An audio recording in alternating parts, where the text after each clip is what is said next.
Buletin Didik 15 Jun bersama saya Nur Halifah Ghani. Assalamualaikum dan salam sejahtera. Kementerian Pendidikan KPM komited untuk ikhtiarkan yang terbaik demi pendidikan generasi pewaris negara. Untuk itu, Menterinya Datuk Dr. Razi Jidin memohon semua pihak berkepentingan memberikan kepercayaan kepada KPM dalam melaksanakan usaha-usaha yang dirancang demi memperkasa agenda pendidikan. Dalam lawatan kerja di Sabah yang berakhir semalam, Datuk Dr. Razi berkesempatan melawat SK Nunuyan Laut, sebuah sekolah di pulau yang telah beroperasi lebih 60 tahun. Selain meninjau persekitaran sekolah, beliau turut meluangkan masa berkongsi cerita dan beramah mesra dengan murid-murid sekolah tersebut. Bagi menambah baik infrastruktur sekolah, kerja-kerja menaik taraf beberapa blok bangunan di sekolah itu untuk dijadikan dewan sedang giat dilaksanakan. Selain ke SK Nunuyan Laut, beliau juga berkunjung ke tapak pembinaan Kolej Vocational KV Sandakan yang baharu. Terletak di kawasan hub pendidikan Sandakan, KV ini dijangka siap sepenuhnya pada suku pertama tahun hadapan. Ia bakal menawarkan bidang hospitality, pelancongan dan kulinari. Beliau turut meninjau pengoperasian serta infrastruktur kolej tersebut yang pastinya bermanfaat untuk anak-anak Sabah di sekitar Sandakan yang ingin menyambung pengajian dalam bidang kemahiran. Melengkapkan lawatan kerja di Sabah, Datuk Dr. Razi juga hadir ke Majlis Bicara Ilmu di Masjid Al-Fajr, Taman Fajar Sandakan. Dalam majlis itu, beliau berkongsi tentang cabaran dan pendekatan KPM dalam menyediakan akses pendidikan yang terbaik untuk anak-anak. Ujarnya, usaha penerapan konsep Sekolahku Sejahtera secara semula jadi bukan hanya melibatkan pihak sekolah tetapi memerlukan kerjasama seluruh masyarakat. Sementara itu, Timbalan Menteri Pendidikan Datuk Mohamed Al-Amin turun ke Sarawak dalam lawatan kerjanya menyelesaikan isu projek sekolah daif. Beliau turut menyempurnakan majlis perasmian bangunan baharu di beberapa buah sekolah sekaligus meninjau keadaan di sekolah-sekolah tersebut. Di daerah Miri, Sekolah Menengah Kebangsaan Tudan Jaya yang dibina bagi menyelesaikan isu kesesakan di sekolah berdekatan menghadapi kelewatan untuk disiapkan. Menurut Datuk Mohamad, hasil perbincangan, pihak kontraktor berjanji untuk menyiapkan kerja-kerja berkaitan sehingga hujung bulan ini. Beliau turut berkesempatan melawat SK Tudan Jaya meninjau pengoperasian sekolah. Dalam pada itu, Datuk Mohamad turut merasmikan blok Akademi Baharu Sekolah Kebangsaan SK Anci di Piasau. Ia adalah sekolah pertama di Sarawak yang menekankan pendidikan sains, teknologi, kejuruteraan dan matematik STEM Executive Consultation STEMEC. Sekolah itu turut menyediakan pendidikan holistik yang melibatkan murid tahap prasekolah, aliran perdana dan PPKI terdiri daripada pelbagai latar belakang. Turut hadir Pengarah Pendidikan Negeri Sarawak Datuk Dr. Azhar Ahmad dan Pegawai Pendidikan Daerah Miri Mariam Monik. Calon-calon CJ Pelajaran Malaysia SPM bagi tahun 2021 boleh mendapatkan keputusan peperiksaan mereka bermula jam 10 pagi esok. Keputusan boleh diambil di sekolah masing-masing atau membuat semakan melalui dua kaedah. Pertama, secara dalam talian di pautan tertera dan kedua, menerusi khidmat pesanan ringkas SMS. Yayasan Bank Rakyat YBR memperuntukkan sejumlah 1.5 juta ringgit untuk program bantuan awal pengajian. Ia akan memanfaatkan sejumlah 1,500 pelajar institusi pengajian tinggi IPT yang terpilih di seluruh Malaysia. Pengerusi YBR, Datuk Megat Zulkarnain Omardin berkata 17 universiti telah dipilih bagi penyerahan bantuan awal itu tahun ini. Program diperkenalkan bagi membantu pelajar dari keluarga kurang berkemampuan yang terkesan kerana pandemik COVID-19 untuk menampung perbelanjaan bagi kemasukan ke IPT. Pada majlis penyerahan bantuan itu di Universiti Teknologi Mara Cawangan Sarawak semalam, 80 pelajar menerima bantuan awal pengajian YBR mereka. Sejak dilaksanakan pada 2017, 3,277 pelajar telah mendapat manfaatnya. YBR turut memperuntukkan 176 juta ringgit bagi pembiayaan pendidikan boleh ubah PPBU yang telah dilaksanakan sejak 2008.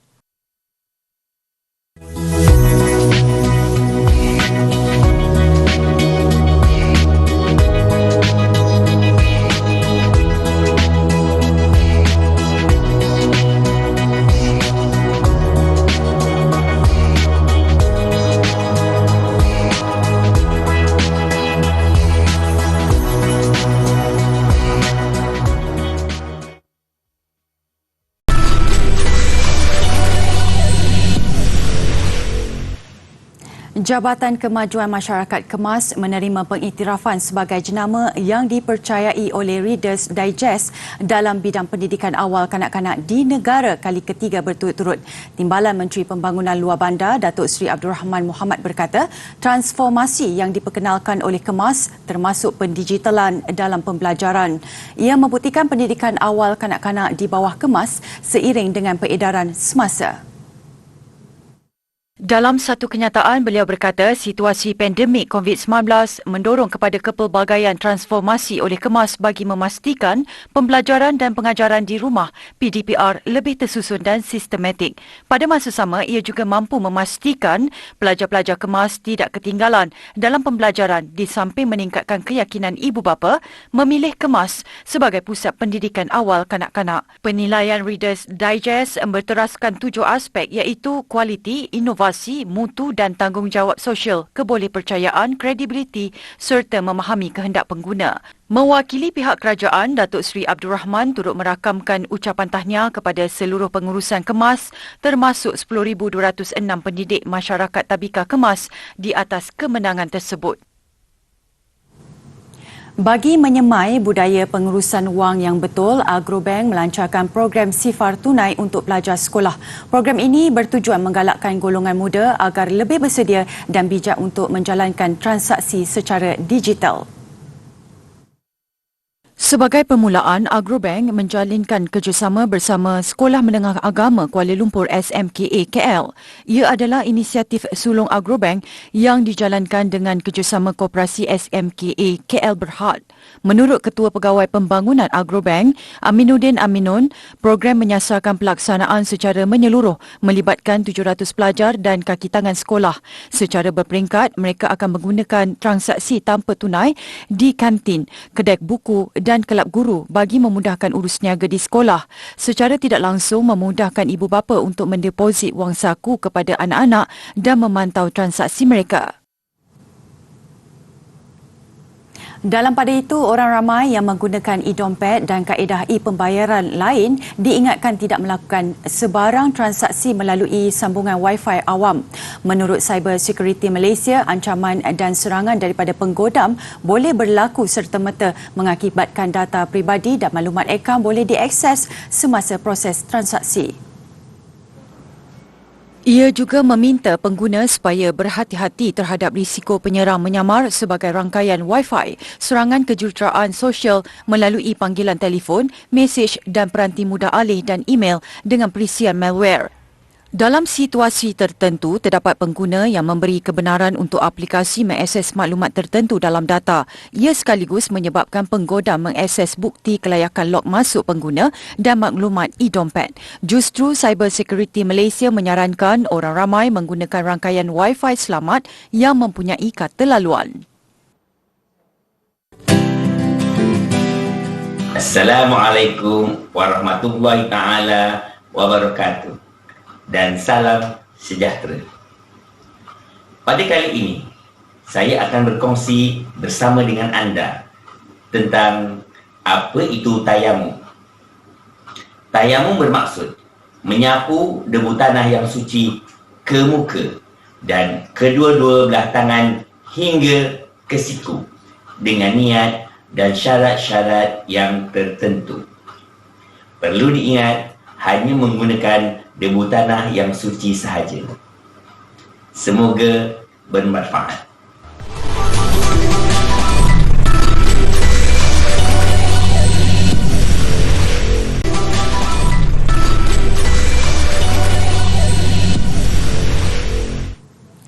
Satu lagi masalah baharu dikesan susulan musim kemarau di Arizona, Amerika Syarikat.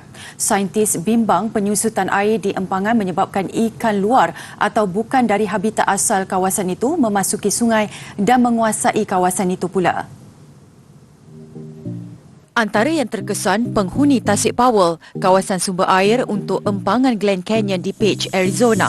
Isu itu mendorong pelajar Universiti Utah berusaha menyelamatkan ikan asal dikenali sebagai humpback chub.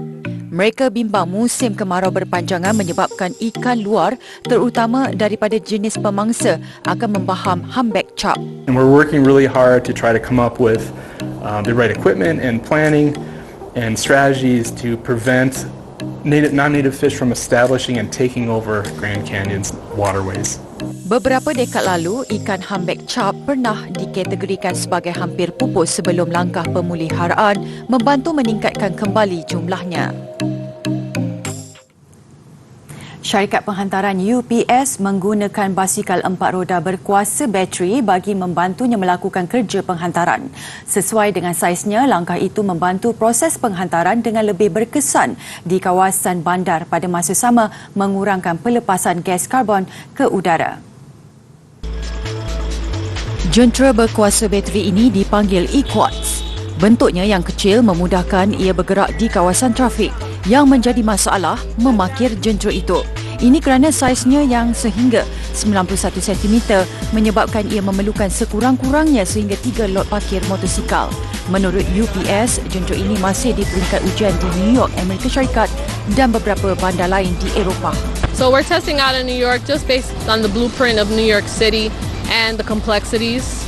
So if we can have success here in the city, then we can see how we implement in other cities throughout the US.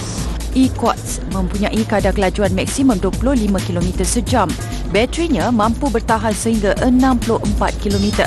Jika anda mampu membuat kayuhan, ia boleh bergerak lebih laju serta dengan jarak yang lebih jauh. Justru penggunaannya perlu mempunyai stamina yang tinggi selaras dengan kemampuan e-quartz membawa beban sehingga 200 kg. BTS mengumumkan akan berehat daripada aktiviti berkumpulan untuk satu tempoh yang belum ditetapkan. Tempoh itu juga akan digunakan untuk memberi tumpuan kepada karier solo setiap anggotanya. Kumpulan 7 anggota yang disebut antara penyumbang berbilion dolar terhadap ekonomi Korea Selatan membuat pengumuman mengejutkan itu pada BTS Festa sambutan ulang tahun penubuhan mereka. Mereka menjelaskan tiadanya sambutan besar-besaran pada Festa tahun ini disebabkan mahu mengambil arah baharu. Ketua kumpulan Kim Namjoon atau RM pula mendedahkan telah bergelut dengan identiti sebenar BTS kebelakangan ini. 이제 제 생각은 방탄소년단이 한 다이너마이트 온 다이너마이트까지는 우리 팀이 이렇게 위에 있었던 느낌인데 그 뒤에 이제 버터랑 퍼미션 댄스 이런 거 하면서는 저는 이제 우리가 어떤 팀인지 잘 모르겠더라고요. Mereka juga mengakui jadual yang terlalu padat dan kehidupan berteraskan idol system tidak memberi banyak masa untuk menjadi lebih matang, malah berasa terlalu penat dan sukar untuk mencari inspirasi berkarya. Pada masa sama, mereka menegaskan tidak akan berpecah, sebaliknya mahu bergabung kembali pada masa terbaik dengan lebih matang. BTS ditubuhkan pada 2010 oleh Big Hit Entertainment sebelum membuat penampilan sulung pada 2013. Sejak itu mereka terus mencipta kemasyhuran dan meraih pelbagai kejayaan. Syarikat pengurusan BTS, Big Hit Music, pula memaklumkan lembaran baharu ini bermakna setiap anggota kumpulan itu akan mengeluarkan album solo dan berkolaborasi bersama artis lain. Setiap projek solo akan dilancarkan secara berperingkat dengan yang pertama, J-Hope. Big Hit juga menyokong sepenuhnya transisi ini, malah percaya ia bakal membentuk BTS menjadi kumpulan yang bertahan lebih lama.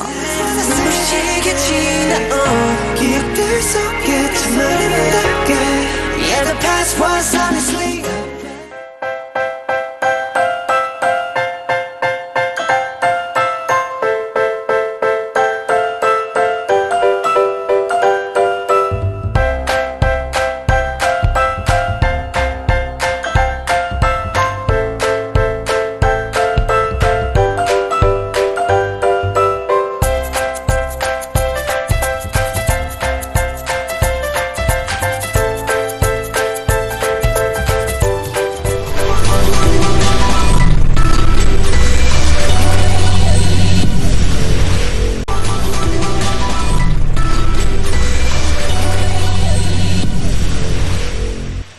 Sukan. Pasukan kebangsaan akhirnya menamatkan penantian 42 tahun untuk layak ke saingan Piala Asia 2023. Harimau Malaya menewaskan Bangladesh 4-1 dalam aksi terakhir pusingan kelayakan kumpulan E untuk tamat di tempat kedua dengan mengumpul 6 mata. Mereka kini dalam kalangan 5 naib juara terbaik yang diberi slot kemaraan daripada 6 kumpulan. Dalam perlawanan di Stadium Nasional Bukit Jalil, skuad kendalian Kim Panggun mempamerkan semangat membara untuk mengatasi Bangladesh. Memerlukan sekurang-kurangnya keputusan suri, mereka tidak henti-henti mengasak sebaik sepak mula. Kekasaran ke atas Matthew Davis dalam kotak penalti sebelum itu memberi peluang keemasan kepada Muhammad Safawi Rashid menyempurnakan sepakan untuk mendahului minit ke-16. Bangladesh yang turut memberi saingan menerusi permainan tersusun membuat kejutan apabila menyamakan kedudukan hasil jaringan Muhammad Ibrahim minit ke-31.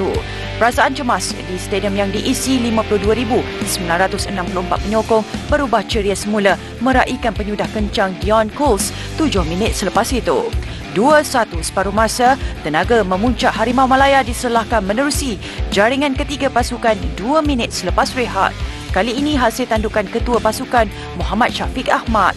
Banyak lagi ancaman dilakukan selepas itu tetapi disekat benting terakhir lawan. Hinggalah minit ke-73 kedua-dua pemain gantian Muhammad Ahyar Abdul Rashid membantu Darren Lock menolak masuk jaringan terakhir permainan. Keputusan 4-1 menjadikan ia malam gemilang skuad negara selepas memungut 3 lagi mata untuk menduduki tangga kedua kumpulan E.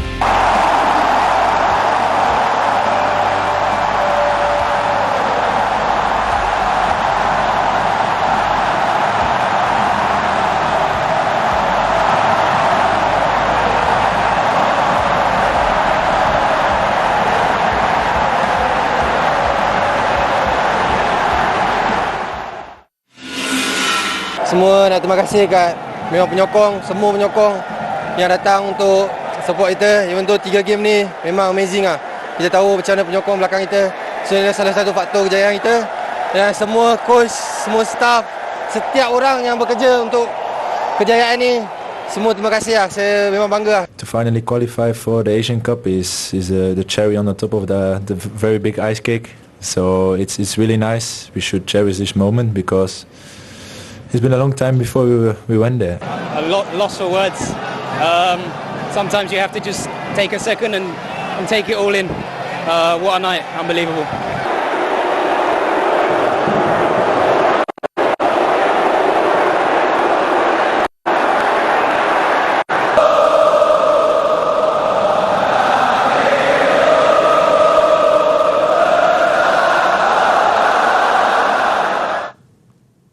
Yang pasti, sama ada ke stadium atau hanya menonton menerusi siaran langsung di TV, ramai yang masih menaruh keyakinan Malaysia akan kepusingan akhir Piala Asia 2023. Pengorbanan mereka berbalas apabila Malaysia layak kepusingan akhir. Saya rasa kemenangan ini patut diberi pujian kepada penyokong ke-12 Atlas Malaya dan penyokong-penyokong Malaysia yang memberi semangat 100% kepada pemain-pemain. Tak lupa juga dengan kita punya coach Kim Panggun. Saya baru tweet dalam 2-3 hari lepas waktu lawan Bahrain. Saya rasa kalau tak salah saya lah, ataupun saya kalau tak over lah, saya rasa ini adalah pasukan yang terbaik pernah saya lihat dari hidup saya, pasukan Malaysia. Kuala Lumpur patutnya lebih bang. 5-1, 6-1 sampai bang. Asalkan kita pergi bang. Jumpa sana. Saya berusia 42 tahun dan kali terakhir kita layak pada tahun 1980 dan saya rasa berbanggalah. Boleh dikatakan pada malam ni ataupun skuad yang kita ada pada ini adalah skuad yang boleh memberikan kita satu harapan untuk membawa bola sepak kita ke tahap yang lebih tinggi. Dianggarkan sekitar 53,000 penyokong Malaysia membanjiri Stadium Nasional Bukit Jalil semalam bagi memberi sokongan kepada Harimau Malaya. Universiti Putra Malaysia UPM meraihkan kejayaan atlet mereka yang menampilkan aksi cemerlang pada Tamasya Sukan C di Vietnam Mei lalu. 36 atlet UPM mewakili Malaysia pada tamasya berkenaan dan daripada itu 7 pingat emas, 4 perak dan 9 gangsa disumbangkan kepada kontijen negara. Untuk pemenang pingat emas, setiap atlet menerima insentif RM700, perak RM500 dan gangsa RM300. Atlet gimnastik Rachel Dio yang memenangi 2 pingat emas dan 1 gangsa memperoleh insentif paling lumayan RM1,700. Manakala atlet terjun Eng Yan Yi menerima insentif RM1,400 kerana memenangi 2 pingat emas acara 3 meter papan anjal individu dan 3 meter papan anjal seirama. Very happy, and then since pandemic we don't have any game, then it's my first time represent as UPM student, so I'm very proud and then I'm very grateful. Pada Sukan C Vietnam itu, kontijen negara membawa pulang 39 pingat emas, 45 perak dan 90 gangsa, menamatkan saingan di tempat ke-6 keseluruhan. Pameran miniatur Small is Beautiful di London mengakhiri buletin didik. Menariknya, pengunjung perlu mengecilkan diri untuk mengamati lebih 140 hasil karya artis tempatan dan antarabangsa itu. Saya Noel Pagani, salam hormat dan kita jumpa lagi.